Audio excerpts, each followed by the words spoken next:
I'm excited to talk to you about one of the most important aspects of user interface design, and those are color palettes and how to approach them as a UI, UX, and product designer. Colors can evoke emotions, set a tone, and guide the user's attention to where it's needed. But choosing the right colors for your UI palette and documenting them properly can be quite a challenge. That's why we're going to explore the conventions for naming color palettes and how to document them in Figma in this lesson. First, let's talk about color naming conventions. Have you ever seen a color with a name like light blue or dark green? These may be descriptive, but they're not very precise, especially when it comes to UI design. When you're assigning color names, it's best to assign them by purpose. In branding documents, you'll often see definitive naming structures, like calling a particular shade sunflower yellow. Unlike brand designers, UI designers and design system creators must think about how to use color to support features such as white label themes and dark mode,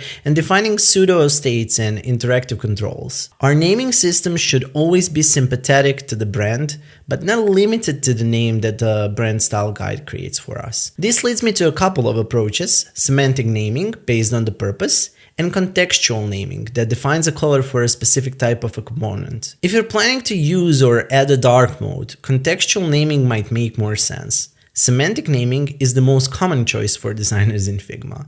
Working with your front-end developers on naming and documentation is always a good tip. When it comes to semantic naming, a common addition to it is using numbers next to name to explain how light or dark this particular shade is. Think of it as weighted semantic naming. You go from 50 to 900 or from 10 to 90. 500 or 50 is usually the middle shade that represents the base color for that palette. Naming conventions alone are not enough. We also need to document the colors in a way that's easy to understand and accessible to everyone on the team. That's where Figma comes in. Figma is a design tool that allows us to create and share design files, including color palettes. So, how do we document colors in Figma? Well, first we create a color palette page where we organize and display all of our UI colors. Then we most often create rectangles and fill them with the colors from the palette.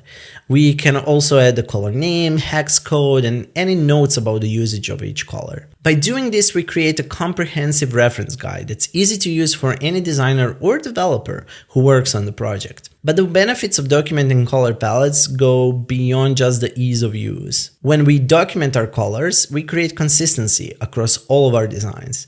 And consistency is key in UI design. When users see the same colors and visual elements across different parts of the UI, they feel more comfortable and confident using the app or the website. This also makes it easier for designers and developers to work together seamlessly, as it reduces errors and misunderstandings. There are many ways to create a UI color palette, and each one of them has pros and cons. Let's start with grabbing your inspiration from nature. There's a reason why nature has been inspiring artists for centuries. From the soft hues of a sunset to bold colors of a tropical flower, nature offers a vast array of beautiful and harmonious color combinations. The best part? These colors are already optimized to work well together, so we don't have to do much work to create a palette. To create a nature-inspired palette, we can start by taking a walk outside and observing our surroundings. Look at the colors of the sky, the leaves, the flowers, and the water. Take note of what catches your eye and what emotions those colors evoke. Are they aligned with the context of your project? If yes, use a color picker tool to extract the colors from your photos and create a palette. You can also Google images that convey those emotions and attributes you love your brand to communicate and do the same. Voila!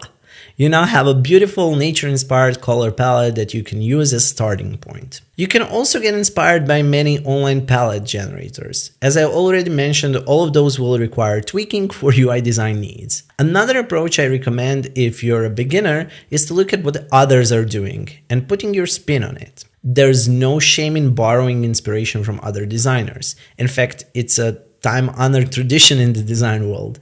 The key is to make sure that we're borrowing from the right sources and not just copying blindly. When looking for inspiration from other designs, we should consider the 60-30-10 rule. This rule states that 60% of our design should be the dominant color, 30% should be secondary color, and 10% should be an accent color. For example, let's say that we're designing a website for a sports brand. We might choose a dominant color of navy blue for 60%, a secondary color of white for 30%, and an accent color of bright orange and use it 10% of the time. By following this rule, it's hard to create something that will look very off. You should be careful not to plagiarize or copy too closely if you're looking at others' designs. Instead, you should use other designs as a jumping off point for your own creative exploration. There are many ways to create a UI color palette, but drawing inspiration from nature and stealing colors from other designs are two of the most important and effective jumping off points.